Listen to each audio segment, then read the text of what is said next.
All right, so 26 years ago, this very day, we're going to look at some issues such as honesty, Kabalarian numerology, and forms of initiation in this diary review. It was a usual, average sort of one-page diary entry that day with an interesting tagline, Day of the Gray Pain. Something that's suspiciously absent from all my old diaries is any mention of almost all mention of illness, especially the physical problems a young child with autoimmune diseases is facing, and other physical issues in life.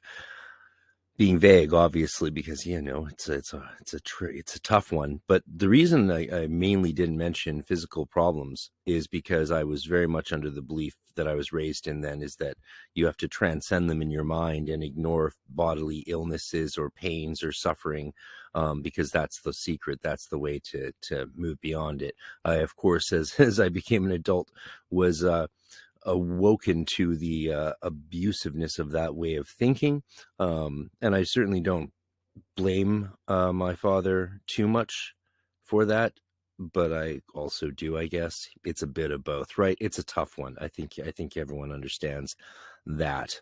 I mean, I think he sincerely believed that sort of stuff and does to this day. So yeah, but it's messed up to teach that stuff to your kids, because it just gets them to ignore illnesses that could otherwise be handled, right?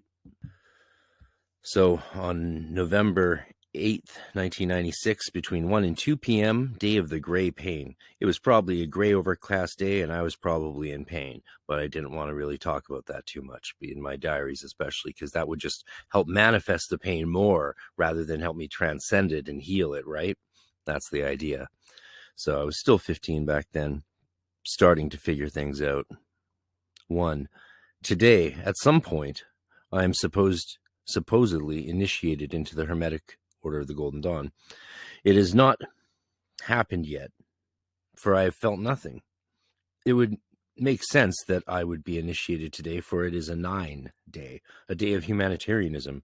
It is the 11th month, 11 being one of the most sacred numerological numbers.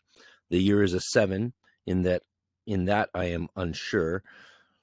The complete date is 9. 11 plus 9 plus 996 equals 9, and 9 is the number that I'm a part of.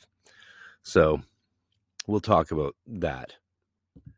I certainly have a few thoughts on the end to contrast the idea of sort of Kabbalistic numerological gematria as a practice, as a spiritual practice, versus the Kabalarian society's form of numerology that became prevalent, or was very popular at the time, and is based on the idea that certain numbers just universally have these distinct meanings for all people, whether we like it or not.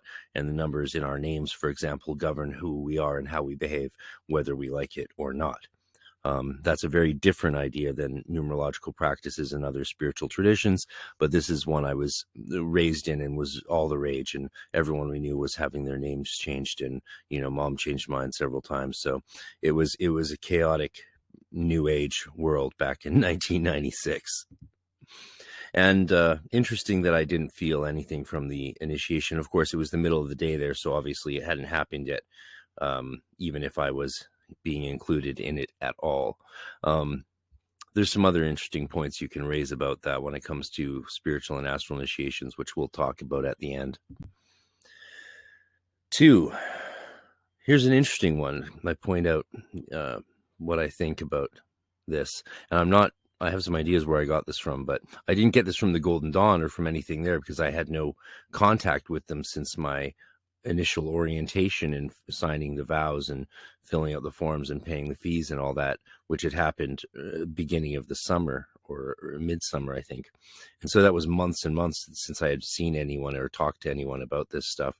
But I made this note too. There are 2 initiations possible to each step. There is the subjective spiritual initiation, and there is the official ritual. It does not matter if the physical one occurs first. What matters is that you eventually gain the subjective spiritual one. So I'm pretty sure a lot of this I got from my obsessive reading of everything by Dion Fortune, which I'd pretty much worked through everything she had written by this point, except for, I think, the Cosmic Doctrine and some later books that were very hard to find in Canada at that point. I eventually found them in England the next year in 97. But this is also something I definitely picked up from Rudolf Steiner, the idea of a physical ceremony, and then there's the spiritual result of that ceremony. So I had no problem with the idea that there was an astral initiation, a physical ceremony to bring about the spiritual result, and then I would get the physical aspect of it later. What that misses in the Golden Dawn context is the fact that these are magical initiations. They're not ceremonial initiations in the same way that Freemasons do their ceremonies. These are ones in which spirits are engaged to take action upon the candidate. And so why couldn't that happen from a distance, I suppose, was the argument. And I had no interest in the debate or that later raged over this subject, especially since, placeholder ceremonies were not something that seemed odd to me. Given that you had to wait logistically for the physical ceremony. So that was fine with me at the time. Again, now I would question their purpose, like maybe just wait, but that's neither here nor there. The idea is I think very sound, right? You can go through ceremonies and not have any results from them. And you can also have tremendous spiritual initiations occur within your life that have no ceremony to mark them. And that's another debate. That's a whole other discussion. 3, my meditation, because I guess that's why I had a ritual diary entry to add, is that my thoughts on Initiation Day and the fact that I was preparing myself with a meditation, specifically a meditation on Kether, and I felt my being filled with its radiance. I was one with the inner light and joined with the highest part of manifestation. And then this quote I added from Crowley, Aleister Crowley: each man and woman is a star. Aleister Crowley. Why did I have a quote from Aleister Crowley on the day I was getting initiated into the Golden Dawn? It shows you really clearly I didn't have much of an understanding of the difference between Crowley, the Golden Dawn, or all of that. I just wanted to be a part of a group of magicians that actually practiced and read and studied this material seriously. That's what I was looking for. And unfortunately, that's what I got. So the rest of it can be taken for what it is. And of course, meditations, if you're good at them, always can take you to the fullness. And that's what David Heimsmith's going on about all the time. Every step of the way can be, the fullness. So what do we have to learn from this? Honesty. I love the fact that I was honest about not feeling anything when I thought I was being astrally initiated or on that day. Of course, now I know that the ceremony would have happened that night. And so why would you expect to hear something during the day? Well, maybe because if you buy into the idea that in the spiritual land, in astral land, there's no time and space or something like that. And therefore you could experience things before they've taken place. So a ritual that you're going to do physically could have the results happen previously on the spiritual plane because of the fact that you're going to do it or already intending to do it. I've heard that argument made many times, and I don't know, who knows, but I think it's really, really great that I was honest about that. That's really important and shows that the various practices and discipline I was engaged in were having the right effect. And the right effect is to be honest about what you're experiencing, even if you might be inclined to falsify or augment the results to make yourself feel better about the disappointment. That's just really a bad trap to fall into.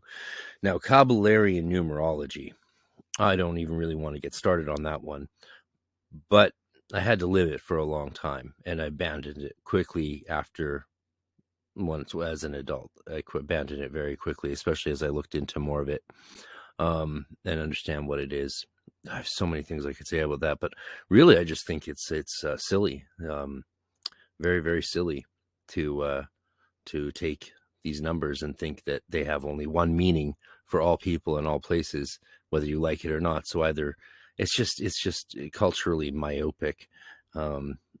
Yeah, there's spiritual exercises and disciplines that are tremendously wonderful when mixed with different numerological practices to give you insight, to have ecstatic experience, to even enter trance states at times, or yeah, in the Kabbalistic form of gematria, to sort of break apart different structures and open them to new meanings in a classical, almost deconstructionist way. And Moshe Adel, in his Kabbalah New Perspectives, really looks at the different philosophical, like recent philosophical ideas that you can see already at play in ancient Kabbalistic practices, because the old rabbis were experimenting with a lot of philosophical modalities through different spiritual techniques. The practice of Kabbalah as an intellectual spiritual discipline is very different from its practice as an ecstatic and meditative one. But in all of those practices, you have